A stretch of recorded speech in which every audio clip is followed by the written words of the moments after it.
सगळं चुकतंय म्हणतोस, पण नेमकं काय चुकतंय हेच कळत नाहीये ना.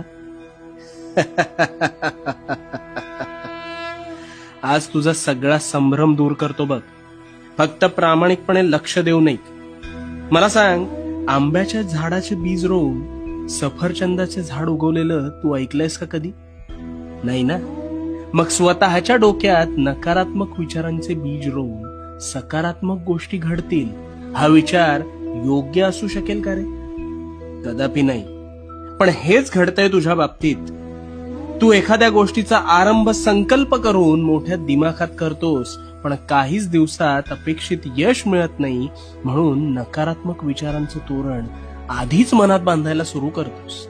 आणि मग गोष्टी मनासारख्या होत नाहीत म्हणून कायम रडत बसतोस.